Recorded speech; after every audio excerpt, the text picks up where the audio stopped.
Alors, après les fonctions en escalier et les fonctions continues, il existe un troisième type de fonction pour lequel on sait définir une intégrale et pour lequel vous devez savoir définir et calculer les intégrales. C'est ce qu'on appelle les fonctions continues par morceaux.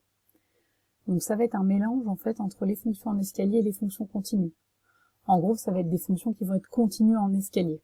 Vous allez voir ça. Donc, la définition. Alors, je vous ai mis d'abord un schéma pour que vous compreniez bien ce qui se passe. Vous voyez, en fait, la fonction f, elle est continue, sauf en certains points, en un nombre fini de points. En gros, l'idée, c'est un peu ça. La définition, c'est ça. C'est, il y a des endroits où la fonction est quand même définie, hein. C'est pas des endroits qui sont des valeurs interdites pour la fonction, c'est des endroits où la fonction est correctement définie, mais où il n'y a pas continuité. Vous voyez, là, par exemple, il n'y a pas continuité parce que la limite à gauche n'est pas égale à la limite à droite. Là, il n'y a pas continuité pour les mêmes raisons. Et là, c'est parce que la limite à droite n'est pas égale à la valeur de la fonction en ce point. Donc ça, c'est l'idée d'une fonction continue par morceau. Pour la définition un peu plus théorique, on dit que f est une fonction continue en morceaux sur AB lorsqu'il existe une subdivision de AB, donc je vous rappelle, ça veut dire un découpage du segment AB, tel que sur chacun des intervalles, la fonction soit continue, et qu'elle soit prolongeable par continuité au bord. Autrement dit, sur chacun des intervalles, la fonction est continue, et elle admet une limite à gauche ou à droite selon que vous êtes à gauche ou à droite de l'intervalle. C'est ça que ça veut dire. Vous voyez, cette fonction, par exemple, là, en A2, elle admet une limite. Certes, c'est pas la valeur de la fonction, donc elle n'est pas continue, mais ça admet quand même une limite. C'est ça qu'on appelle une fonction continue par morceau. Donc les fonctions en escalier sont un exemple typique de fonction continue par morceau. Premier résultat, comme pour les fonctions en escalier, l'ensemble des fonctions continues par morceau sur le segment AB est un sous-espace vectoriel de l'ensemble des fonctions définies sur AB.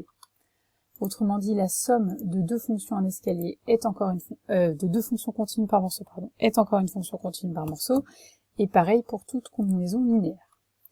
Donc, c'est pas une notation officielle, mais simplement dans la suite des démos, je vais noter C indice mx de AB dans K, l'ensemble des fonctions continues par morceau sur AB.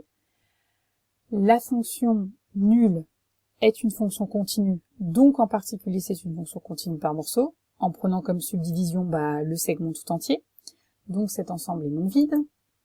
Et pour la stabilité par combinaison linéaire, on prend f et g, deux fonctions continues par morceau sur AB, lambda un scalaire, et on s'intéresse à la fonction f plus lambda g. Alors comme pour les fonctions d'escalier, on appelle sigma et sigma prime des subdivisions adaptées à f et à g, c'est-à-dire que sigma est un découpage du segment AB en plein de petits segments tels que sur chaque intervalle ouvert, la fonction f est continue et admet des limites au bord de l'intervalle, et sigma prime c'est la même chose mais pour la fonction g. Donc je vous ai remis exactement le schéma, c'est le même découpage que pour les fonctions en escalier, j'appelle sigma seconde la réunion de ces deux subdivisions, et bien cette subdivision est adaptée à f et à g. En effet, sur cet intervalle-là, comme c'est le même que celui-là, la fonction g est continue, et comme il est inclus dans le premier intervalle là sur lequel la fonction f est continue, vous avez bien que sur cet intervalle ouvert, la fonction f et la fonction g sont continues. Ensuite, on regarde les limites à gauche. Donc en ce point-là, la fonction g admet une limite à gauche, c'est par définition d'être continue par morceau. Pareil pour la fonction f. Donc en ce point-là, f et g admettent bien tous les deux une limite. En ce point-là, maintenant, la fonction g admet bien une limite à gauche du point, mais à droite de l'intervalle, parce que c'est la définition du découpage sigma prime. Et en ce point, pour f, là, comme c'est au milieu de l'intervalle A0, A1, c'est un endroit où la fonction f est continue. Donc en ce point-là, la fonction f, puisqu'elle est continue, elle admet bien des limites à gauche et à droite. Donc effectivement, ce découpage-là correspond bien à un découpage sur lequel à la fois f et g sont continus par morceau. Donc en particulier, f plus lambda g est bien continu par morceau puisqu'on a trouvé un découpage du segment AB sur lequel f plus lambda g est continu par morceau. Donc ça c'est pour la structure de l'ensemble des fonctions continues par morceau. Deuxième résultat, les fonctions continues par morceau sur un segment sont bornées sur ce segment. Donc vous allez pouvoir utiliser une majoration du module. Donc on se fixe un segment AB et F, une application de AB dans R, continue par morceau sur AB. On appelle sigma une subdivision adaptée à F. Tout d'abord, sur chacun des intervalles AK, AK plus 1, la fonction est continue et elle est prolongeable par continuité. C'est-à-dire elle admet une limite à droite en AK et une limite à gauche en AK plus 1. Donc, elle est bornée sur chacun des segments AK, AK plus 1.